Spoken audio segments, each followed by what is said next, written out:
pajak barang istimewa. Kenapa dibilang pajak barang istimewa? Karena TV waktu itu termasuk barang istimewa. Satu TV yang nonton sedang tua, hitam putih lagi. TV yang kecil yang nonton banyak, tapi aman. Pajaknya 3.000, maksudnya nggak apa-apa punya TV waktu itu. Keliling itu petugas TVRI pakai materai kecil-kecil 3.000. Nah, kalau waktu itu punya TV, tidak ada orang kaya waktu itu, mesti pernah merasakan bayar 3.000 minimal.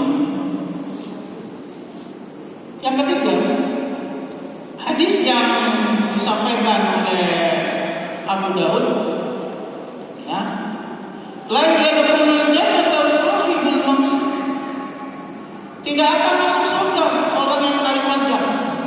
Lebih jelas lagi, ya, hadisnya. Penarik pajak tidak masuk surga. Ini kalau dibahas yang tekstual saja, maka penarik pajak tadi jelas-jelas masuk neraka. Coba, sudah 2 hadis loh.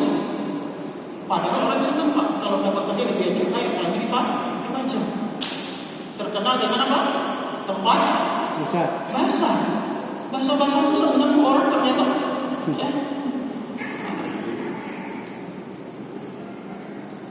Hadis yang keempat yang diriwayatkan oleh Imam Ibnu Majah. Laisa fil mali haqqun siwa zakat. Tidak ada kewajiban dalam harta kecuali zakat.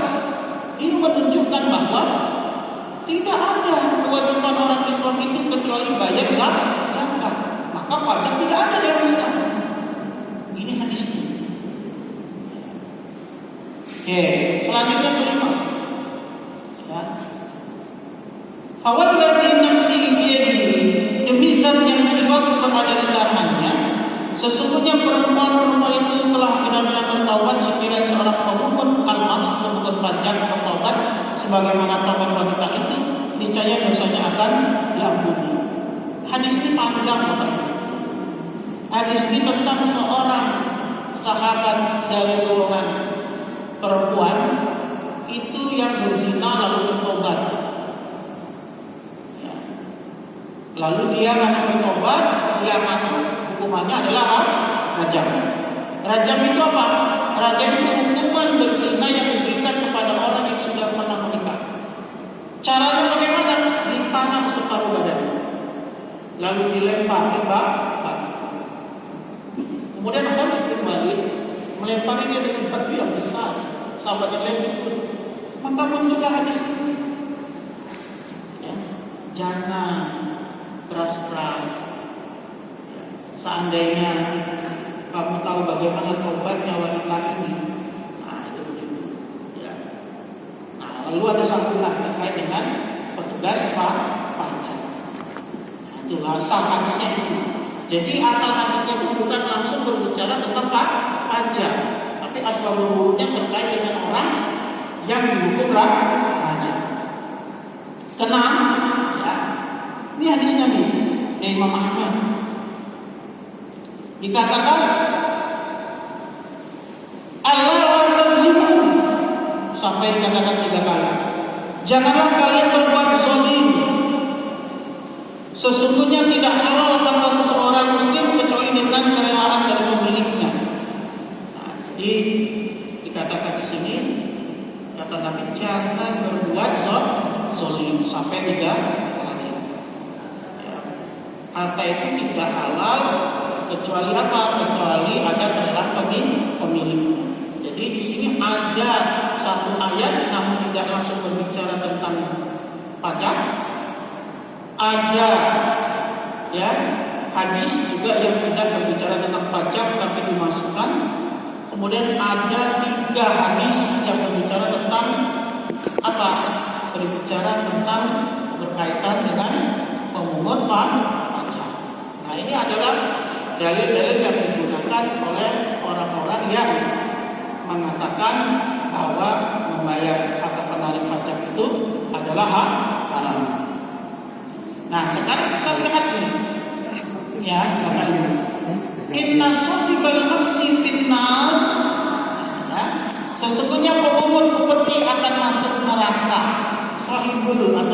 atau masuk enam, ya, orang yang memungut pajak itu akan masuk neraka. Hadisnya sahih. Tapi harus dipahami juga bahwa apa sahibul maksi itu? Pemungut pajak, pemungut upeti itu siapa yang dimaksud? Ya. Nah di sini banyak definisinya sahibul maksi itu, Bapak Ibu. Di antaranya ini, Imam Al-Bukhari menjelaskan bahwa pemungut upeti atau pajak yang dimaksud dalam hadis ini adalah yang memungutnya dari orang lain secara zalim dan menyeleweng. Jadi yang dimaksud hadis ini adalah orang yang mengambil pajak dengan cara yang zalim dan menyeleweng dari aturan. Menurut Syekh Muhammad Syamsul Al-Haq dalam kitab Syarah Hadisnya menjelaskan bahwa konteks hadis ini berkaitan dengan para pelaku pemungut upeti di zaman jahiliyah. Jadi orang yang mengambil pajak di zaman jahiliyah. Ulama lain juga banyak yang menjelaskan yang dimaksud hadis itu adalah orang-orang yang mengambil pajak yang tidak sah. Contohnya apa? Di zaman Nabi itu kadang-kadang ada orang itu, kalau kita Pak di Indonesia ini tukang palak Pak. Itu lebih tepatnya yang dimaksud sahibul maksi itu. Dia mintain pajak orang yang lewat tanpa jalan yang sah. Contoh, sopir-sopir berat dipalakin tuh, dimintain tuh. Itu yang dimaksud hadis ini. Ya. Kita lewat jalan, ya. Di Indonesia kan terjadi liburan kemarin di beberapa tempat. Lewat jalan pintas ada yang mintain. Kan begitu. Nah, saya lebih sepakat yang ke situ tuh. Bahwa yang dimaksud ini adalah orang-orang yang mengambil pajak tanpa hak. Zalim. Kenapa? Nanti akan saya sebutkan di masa-masa siapa terjadinya pajak itu. Nah, kalau yang seperti itu jelas sekali. Ya. Oke, bisa dipahami ini terkait pemungut pajak, sehingga kita nggak gampang, ya, membawa orang kepada neraka. Ya. Makanya petugas pajak jangan sama saya ini, bayar peti sama saya. Apakah pajak, ya, terjadi di zaman Nabi? Ya. Jadi ini tulisannya adalah apakah Nabi pernah menarik pajak? Maksudnya tertulis 2 kali. Ibnu Umar radhiyallahu anhu pernah ditanya, apakah Nabi Muhammad radhiyallahu anhu pernah menarik pajak dari kaum muslimin? Dia menjawab tidak, aku tidak pernah mengetahuinya. Umar bin Abdul Aziz rahimahullah pernah menulis surat kepada Ali bin Abi Thalib. Di dalamnya dia berkata, hapuskanlah dari manusia kaum muslimin al-fidyah, al-ma'idah dan pajak. Dan pajak itu bukan sekedar pajak saja, karena termasuk dalam kata al-buks yang telah difirmankan Allah. Dan yang telah merugikan dan mengurangi manusia terhadap hak mereka dan telah berwajib di muka bumi dengan membuat kerusakan. Artinya apa? Pajak ini sebelum zaman Umar bin Abdul Aziz sudah terjadi. Ketika masa kekuasaan Umar bin Abdul Aziz dihapuskan. Nah, bisa dipahami kan? Jadi pernah terjadi nggak pajak itu? Pernah terjadi. Tetapi di zaman yang Umar bin Abdul Aziz diminta untuk dihapuskan. Nah, maka Bapak Ibu jemaah sekalian, kita harus tahu dari mana sumber pendapatan inti negara itu di dalam Islam. Ini juga harus paham, sehingga nanti kita tahu kenapa pajak itu bisa ada. Menurut Imam Al-Mawardi dikatakan bahwa pada zaman Rasulullah dan Khulafaur Rasyidin itu ada 3 kelompok besar penghasilan negara. 1 ghanimah, 2 sedekah atau zakat, dan yang ketiga itu fa'il yang terdiri dari qadar, khusab dan jizyah. Ini 3 pemasukan inti negara atau kepemimpinan Islam. Diingat-ingat betul nih. Ada tiga. Ghanimah itu apa? Ghanimah itu harta rampasan perang. Kalau terjadi perperangan, maka berdasarkan Al-Quran, kata ibu, ya, 4/5 adalah hak pasukan, 1/5 itu untuk Allah, Rasul, kerabat Rasul, yatim piatu dan ibnu sabil. Dari harta ghanimah inilah dibayar gaji tentara, biaya perang, biaya hidup Nabi dan keluarga beliau dan alat-alat perang. Pertanyaan saya Bapak Ibu, sekarang perang itu ada enggak? Maka satu pendapatan negara hilang, yaitu ghanimah. Bisa dipahami? Nah, sekarang kharaj dulu. Mohon maaf. Ya. Zakat, ya, zakat dan sedekah. Kewajiban kaum muslimin itu membayar apa? Zakat sesuai dengan nisabnya. Harta sesuai dengan nisab 80 sampai 85 gram emas, itu perbedaan utama. 2,5%. Setahun sekali bayarnya. Zakat tanaman pertanian saat panen. Kalau nggak panen nggak bayar. Kalau nggak sampai nisab nggak jadi. Apalagi zakat apalagi? Peternakan. Kalau sampai nisab setahun sekali bayar. Nah itu, ya. Itu zakat. Pertanyaan saya, sekarang ini zakat kita dikelola siapa?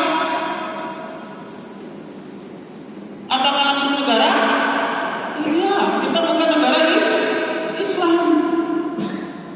Betul?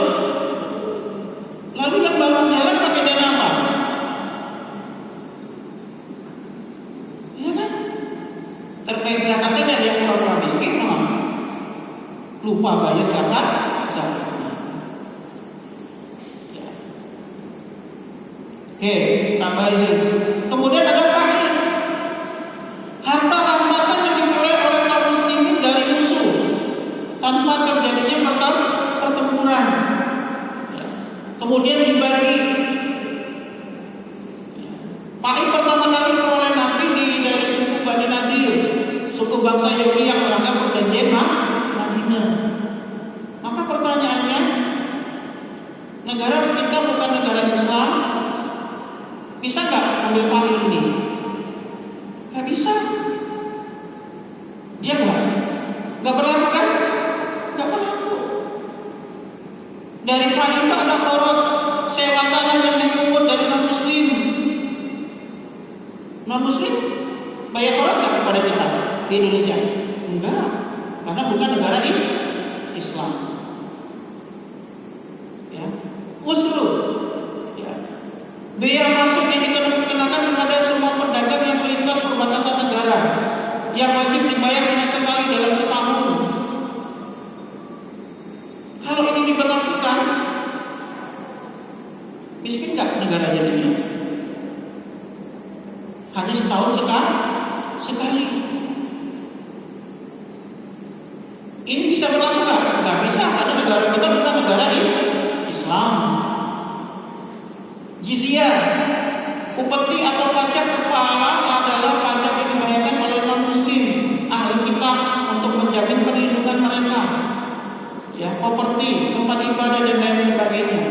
Jadi kalau di negara Islam ada non-muslim, maka non-muslim itu bayar jizyah, ya, atau upeti atau pajak.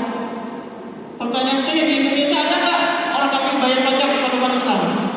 Ada. Nah, ini harus dipahami. Ada pendapatan negara selain yang inti tadi. Ada guru, uang sitaan korupsi, ada kafarat denda, ada nafkah barang temuan, ada wakaf, ada uang tebusan. Uang tebusan ini adalah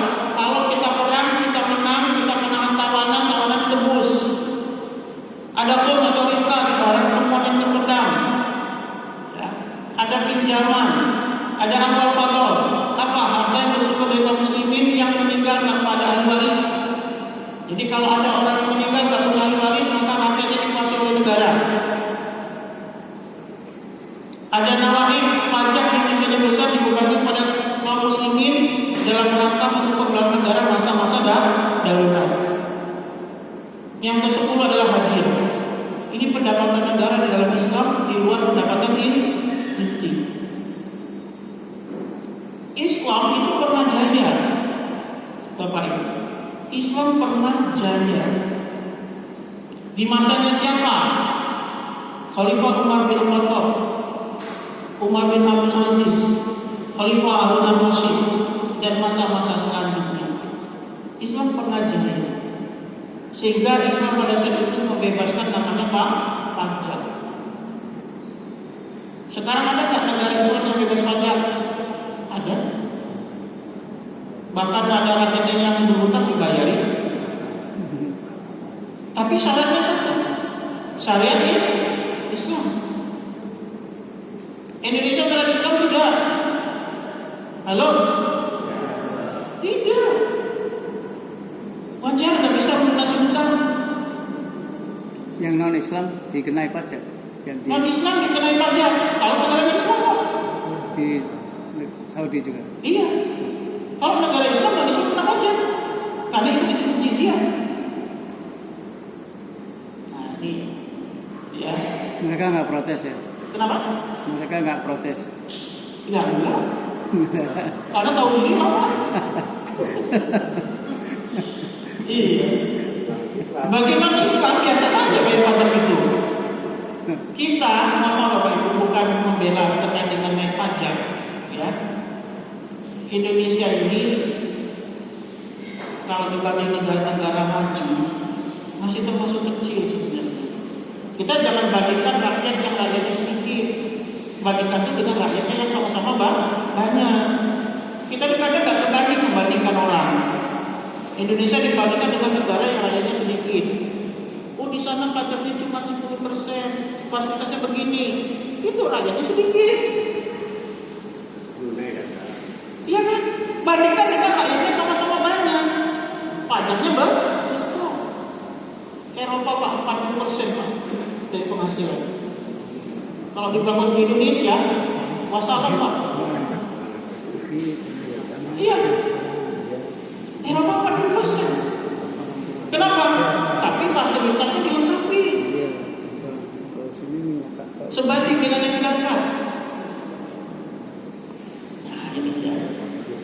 Kita lanjutkan lagi. Masalah terbesar terkait pajak itu yang pertama, kita bukan negara Islam. Maka kalau berbicara tentang pajak di negara non-Islam, biasa-biasa aja. Emang itu yang akan berlaku. Kalau di negara Islam, itu tidak berlaku. Maka harus berhati-hati berbicara tentang pajak. Umat Islam di Indonesia ini mayoritas, tapi negaranya bukan Islam. Maka wajar kalau di kantor pajak banyak orang Islamnya, karena kita mayoritas. Tapi tidak bisa dihindari itu. Sudah negaranya bukan Islam, ya kan? Mayoritasnya Islam. Maka kantor pajak tetap akan ada karena bukan negara Islam. Pegawainya banyak orang Islam, wajar karena mayoritas penduduknya Islam. Wajar kan? Sama seperti penjara, Bapak Ibu. Penjara itu di Indonesia isinya mayoritas siapa? Islam. Kenapa? Karena umatnya mayoritas Islam. Coba Bapak ke Eropa. Di Eropa ada nggak orang Islam di penjara? Enggak. Karena mayoritas non-Islam. Nah, yang kedua yang jadi masalah terkait pajak di Indonesia ini adalah beberapa sumber pendapatan inti dan sekunder tidak bisa dihimpun di Indonesia ini untuk membiayai negara. Kita bukan negara Islam, kalau mau dipungut juga nggak bisa bonima. Bisa nggak kita mengumpulkan bonima sekarang? Nggak bisa, karena harus ada perang dulu, khoros, ya. tanah yang dikuasai jizyah, non muslim yang kena pajak, bisa nggak? Nggak bisa, karena bukan negara Islam juga. Dan ini sudah nggak ada, ya. Sama-sama statusnya sama pajak, kapal, ya, itu nggak bisa dikuasai. Nah ini Bapak Ibu. Jadi terkait dengan masalah pajak itu harus dilihat dari berbagai sisi. Ya. Nah, maka definisi pungut pajak itu apa sebenarnya? Kata yang lebih tepat kita ambil itu adalah shahidul maksi, ya, yaitu pemungut pajak. Mereka yang memungut pajak dari para pedagang yang berada di wilayah mereka yang bernama al-qasr. Jadi mereka ini ditugaskan untuk memunguti pajak. Ya. Nah, Imam Asy'ari juga dalam Nawawi disebutkan al-maksi itu. Ya. Shahibul maksi ini para pemungut pajak dari manusia tanpa hak. Nah, jadi pemungut pajak yang dimaksud di dalam hadis tadi, kalau kita lihat di berbagai kitab ini, yang dimaksud adalah pemungut pajak yang zalim tanpa hak. Preman-preman itu Pak yang dimaksud. Makanya wajar masuk neraka. Oh mereka tidak berhak narik iuran kok narik iuran. Banyak nggak di Indonesia? Banyak. Ini yang harus kita pahami bersama. Ya, sehingga tidak semua kena terkait dengan penarik pajak. Retribusi. Ya, Pak? Retribusi itu pajak juga. Retribusi itu ditentukan negara atau bukan Pak? Nah itu begitu. Ya, nanti kita bahas di sini.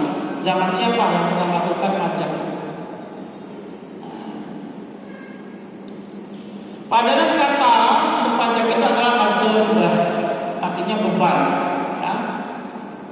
Daribah itu artinya kewajiban menetapkan, menentukan, mengukur, menerangkan dan memberikan dan lain sebagainya. Nah, sekarang Bapak Ibu yang dirahmati Allah Subhanahu wa taala, kita masuk kondisi bolehnya pajak itu di mana?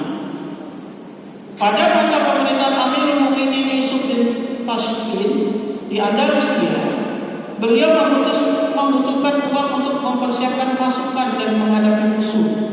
Namun di Baitul Mal tidak tersedia cukup dana untuk keperluan tersebut. Lalu beliau mengumpulkan para ulama dan hakim, termasuk Qadhi Abu Al-Walid Al-Baji.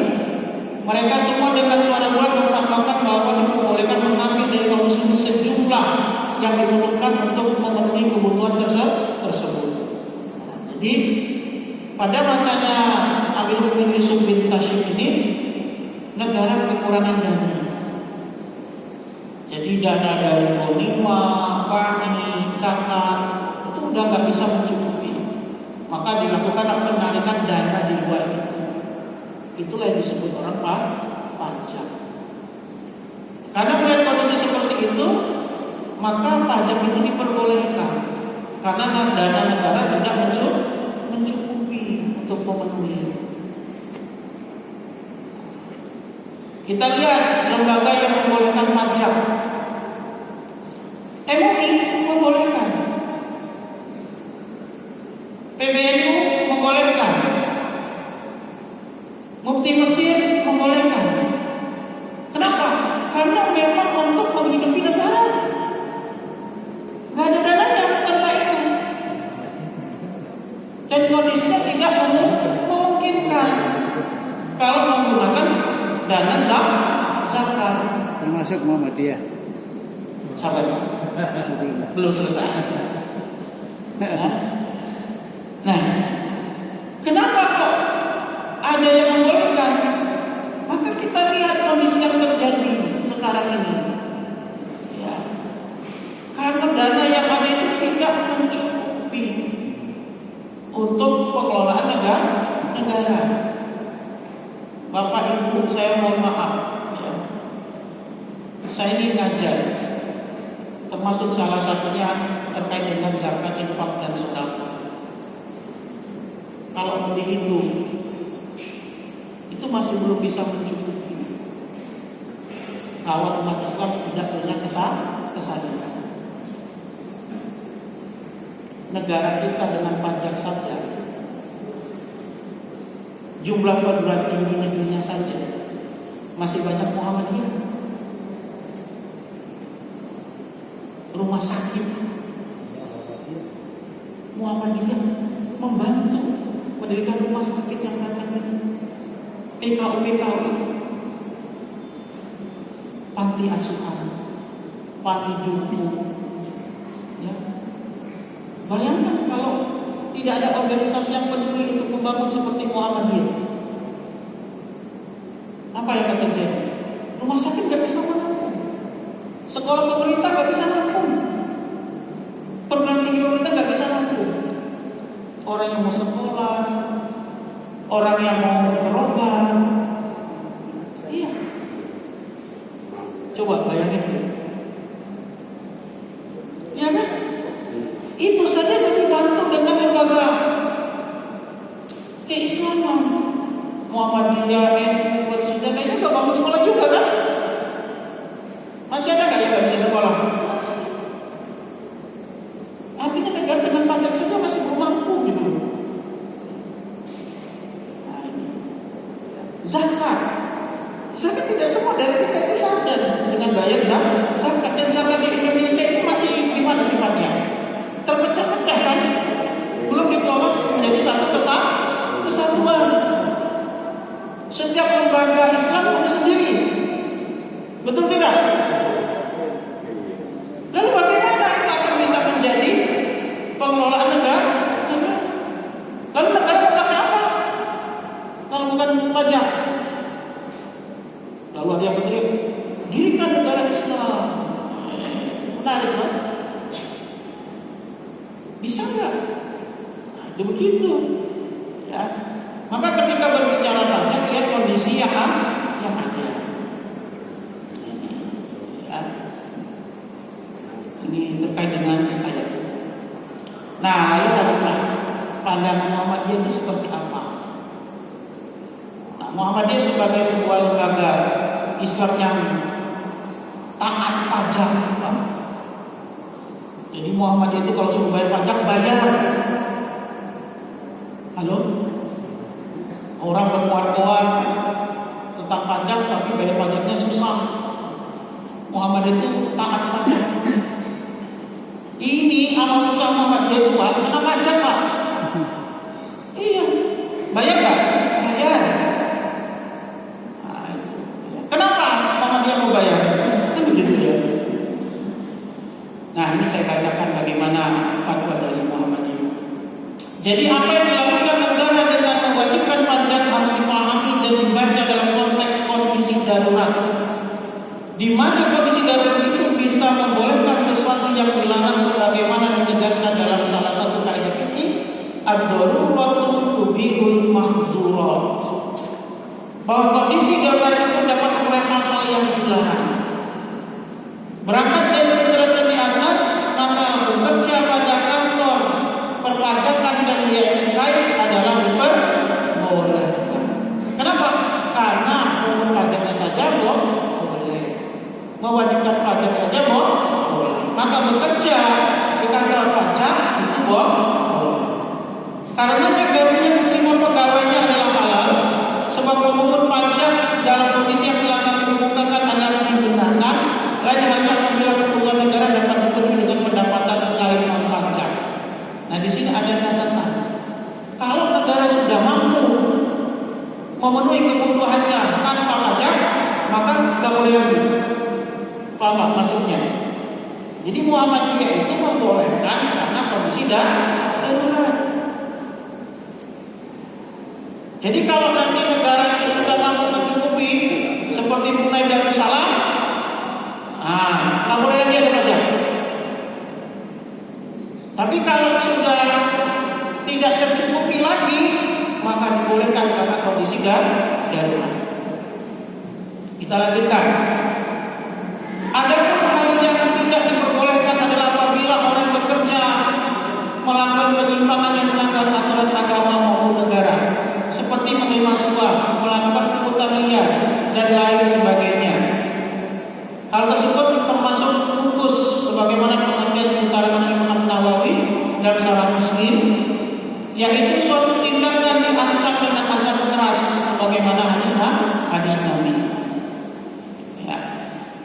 Dikatakan di sini bahwa Rasul bersabda seperti yang tadi sudah saya bacakan, inna sahibal maksi finna, bahwa sesungguhnya pengikut pajak itu atau pupus itu masuk kepada neraka.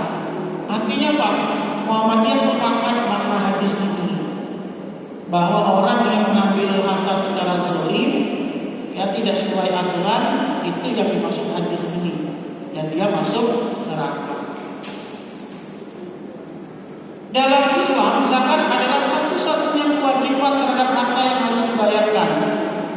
Akan tetapi kaitannya dengan pembangunan yang diselenggarakan oleh pemerintah, ketika hasil zakat tidak mencukupi untuk pembiayaan dan pembangunan negara, maka diberlakukanlah pajak sebagaimana sumber pendapatan negara. Pemerintah boleh menarik pajak dan cukai semacam pajak dan cukai memberikan maslahat bagi rakyat. Mengambil dari kaidah fikih disebutkan tasarruful imami ala ra'iyati manutu bil maslahah. Tindakan pemimpin terhadap rakyat terkait dengan kemaslahatan ini. Jadi diperbolehkan. Jadi kalau pajak itu diwajibkan karena kebutuhan yang sudah tidak bisa dipenuhi dari pendapatan negara berdasarkan zakat, ghanimah, sedekah dan faiz, dan tidak mencukupi, maka diperbolehkan membuat akhirat untuk menarik pajak. Jadi Muhammadiyah sama dengan tiga kelompok tadi, membolehkan. Kenapa? Karena tidak bisa dipungkiri pajak itu harus ada di Indonesia, Pak. Mau bangun pakai apa Indonesia, Pak? Kata pajak. Kecuali kalau Indonesia ini negara Islam. Dan kalau sudah negara Islam, kalau masih tidak mencukupi, nanti nawakib berlaku, memberlakukan sumbangan di luar zakat. Ya. Consider jadinya pajak. Nah, itu seperti itu.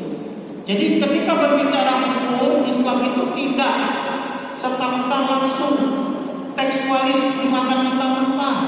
Lihat kondisinya. Kalau mau mengharapkan pajak, lalu negara kita ini bangun pakai apa? Ya pakai zakat. Nah, zakat itu sekarang bayarnya di mana? Masih terpecah? Terpecah, tidak terpusat. Semua lembaga keagamaan, organisasi punya lembaga zakat sendiri. Betul nggak? Dikelola sendiri, bukan dikelola oleh negara. Kenapa tidak dikelola negara?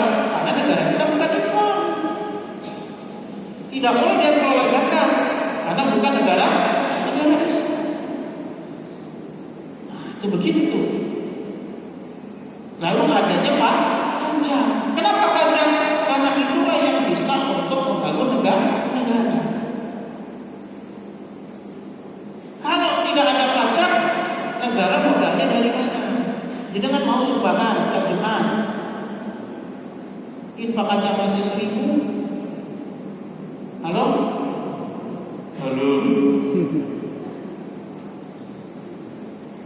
Hai, ini diam semua gimana nih?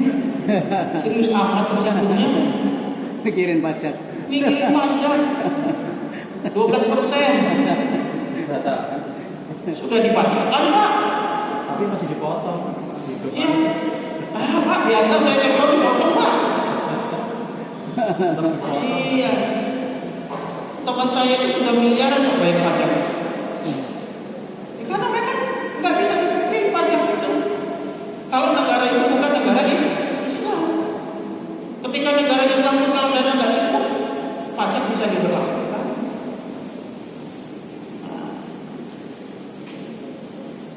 Bisa dipahami? Jadi kalau di Indonesia harus hati-hati membahas tentang pajak. Kisah tentang pajak TV aja sudah saya sampaikan tadi kan, kita banyak menghindar, cuma 3.000 sebulan. TV-nya 21 inch, lampunya 14.000. Halo, Pak, saya ini betul itu, tetangga saya tutup pintu itu. Padahal punya TV dia, tugas TVRI tutup pintu. Tok. Itu kan menarik. Sekarang mana ada lagi pajak. Kenapa? Karena TV bukan barang istimewa. Ya. Nah, sekarang Bapak Ibu harus paham juga di Indonesia ini ada aturan bagi wajib pajak. Ya, kalau dia bayar zakat mau, maka kewajiban pajaknya bisa dipotong dari zakat mal yang sudah dia bayar. Nah, ini Pak. Jadi kalau jenengan sudah bayar zakat mal, minta katanya. Nanti dilaporkan ke laporan SPT tahunan. Ada bayar zakat mal. Maka nanti akan dipotong Pak dari kewajiban zakat tetap. Ini contohnya Bapak Ibu sekalian. Jadi bedanya orang yang bayar zakat dengan tidak bayar zakat. Ada orang yang bayar zakat setahun itu 7.500.000 dengan orang yang tidak bayar zakat. Maka ketika dia laporkan itu di pajak tahunan, maka uang tadi akan menjadi pemotong dari kewajiban dia bayar pajak. Itu begitu. Nah, di sini Pak yang harus diketahui, ya. Nanti kan di SPT kita itu kan ada tulisan tuh, ada kewajiban lain enggak? Ya, kalau kita bayar zakat, lampirkan di sana. Ya, kewajiban kita bayar zakat sekian. Itu begitu nanti akan dipotong Pak dari pajak tahunan kita. Kalau yang pernah bayar pajak pribadi. Tapi orang Indonesia seperti Bapak yang baru bayar pajak. Ketika pemerintah mau menjadikan KTP NPWP menjadi satu aja pada protes kan? Padahal bayar pajak itu Ibu, Bapak ada syaratnya. Gajinya, pendapatannya itu harus di atas 4 juta. UMR Jogja enggak? Halo? Enggak 4 juta kan? Bebas enggak? Bebas. Jadi warga Jogja banyak yang bebas, tenang aja. Di bawah 4 juta. Jadi jangan dipakai pajak itu semua orang nanti kena. Enggak. Ya. Ada syaratnya. Nanti juga kalau Bapak Ibu buat laporan harta nih. Harta itu punya siapa? Iya, bisa jadi Bapak Ibu nggak kena pajak walaupun rumahnya mewah. Ternyata itu harta majikannya, dia nggak kena. Cuma numpang. Iya, betul. Lah kamu bisa dikali Pak majikan saya cuma disuruh numpang di tempat. Nah, ini begitu. Ya. Makanya Bapak Ibu hati-hati dengan KTP. KTP Bapak Ibu jangan asal dipinjamkan. Kemarin kasus Pak ada satu kampung Pak kena pajak gara-gara dipinjam. Satu orang dapat dari 1 juta, 2 juta, cepat terima kasih bikin KTP. Ternyata KTP-nya digunakan untuk belanja barang dan juga apa? Untuk meminjam. Satu kampung kena itu Pak. Ada kuli bangunan kerja di Jakarta, KTP-nya dipinjam oleh majikannya. Ternyata apa? Dibelikan mobil mewah pakai KTP tukang. Setelah dia udah nggak kerja jadi tukang di Jakarta, pulang kampung ditagih oleh petugas pajak mobil mewah. Oh, udah miskin bayar mobil mewah dari mana? Ternyata KTP-nya digunakan untuk beli barang-barang yang mewah. Maka syarat supaya tidak kena pajak: 1, gajinya kecil. 2, jangan kaya. Maka nggak akan kena pajak. Atau tinggal di negara Islam yang sudah makmur maju, nggak akan kena pajak. Jadi Muhammadiyah dan lembaga-lembaga Islam lainnya yang membolehkan itu bukan asal membolehkan, satu karena kondisi. Jadi jangan asal bicara terkait dengan orang yang membolehkan. Muhammadiyah, NU, MUI termasuk Mufti Mesir membolehkan itu karena kondisi darurat. Apa dimaksudkan darurat? Karena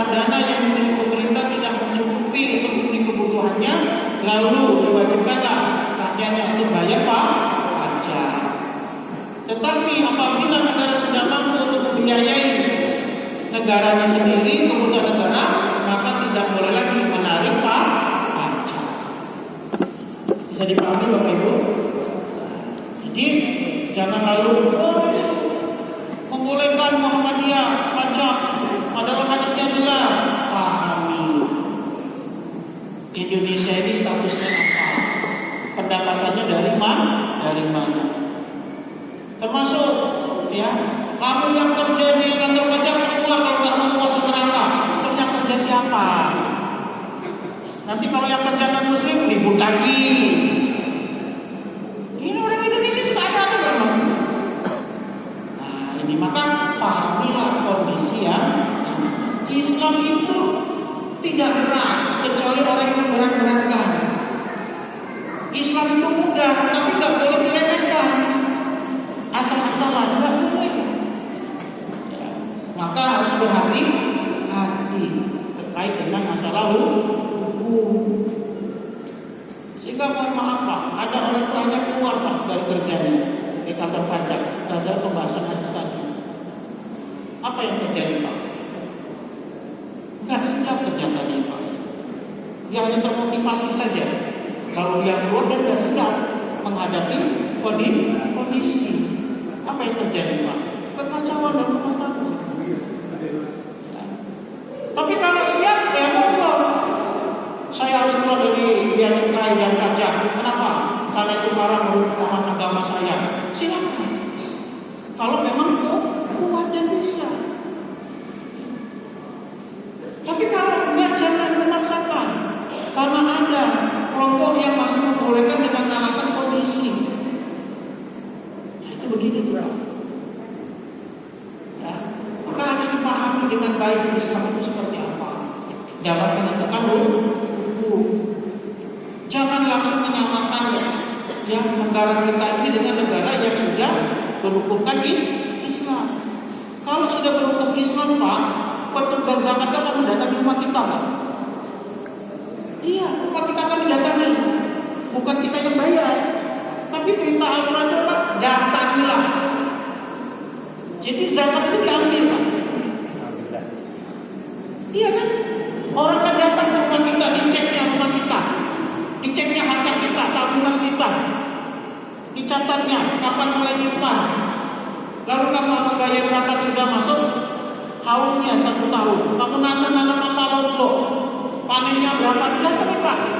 Wah, susah beli panen lombok, didatangi. Berapa kuintal? Sudah wajib pajak dulu. Bukan pajak, zakat. Pertanyaan sudah, langsung ambil. Itu Pak, zakat itu. Nah, kita baru zakat fitrah saja keluarga miskin. Halo? Zakat fitrah dibagikan Pak, aku nggak dapat rame. Padahal dia mampu. Ini yang kondisi kita ini. Ya, maka Bapak Ibu, yuk belajar Islam ya dengan menyambut. Walaupun ada perbedaan, jangan memaksakan pendapat kita. Ada nggak pendapat yang berbeda? Lihat alasannya apa kok ini berbeda dengan kita.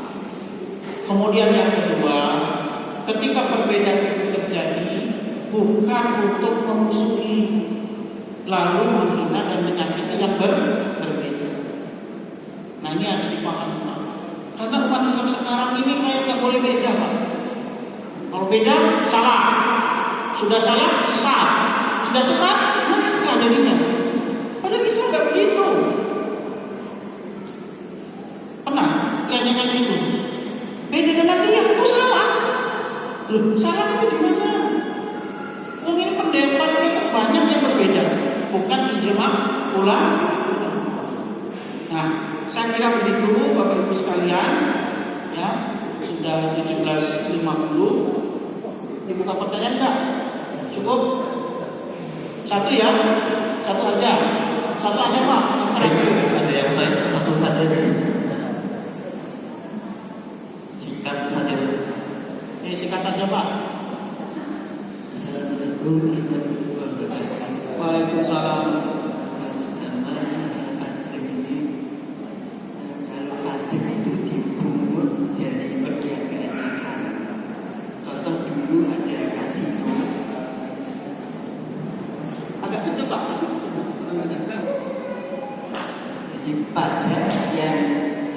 bubur jadi perniagaan haram. Dulu untuk masih kasino dulu dikenakan pajak. Yang sekarang Muhammadiyah sudah mengharamkan rokok. Rokok dikenakan dia juga pajak.